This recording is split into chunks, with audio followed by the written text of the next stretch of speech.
මන්සර්න ආච්චිට හාල් ගරන්න කියන එකේ තේරුම දන්නවද ඔබ? මේක සුද්දන්ගේ කාලේ අපේ ජන සමාජයට එකතු වෙච්ච කතාවක්. ඔය කොළඹ ඉඳලා මහනුවර පැත්තට බඩු පටව ගත්තු කෝච්චියක් ගිහිලා තියෙනවා. කඩු ගන්නාවි ඉහළ කෝට්ටේ පැත්තේ මීයන් ඇල්ල කියන දිය ඇල්ල ගාවදී මේ කෝච්චිය පෙරලිලා තියෙනවා. මේ කෝච්චිය බඩුත් එක්ක පෙරළුනහම බඩුව ගොඩාක් තිබිලා තියෙනවා මේ කෝච්චියේ. වැඩියෙන් තිබිලා තියෙන හාල්.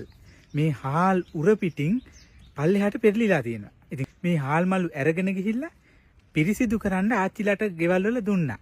ඉතින් ආච්චිලා එකතු වෙලා මේ හාල් මලු ගැරුවා. හාල් ගැරුවා. ගරලා පිරිසිදු කරලා හාල් වේලලා ගත්තා. කෑමත් හදන්න ගත්තා.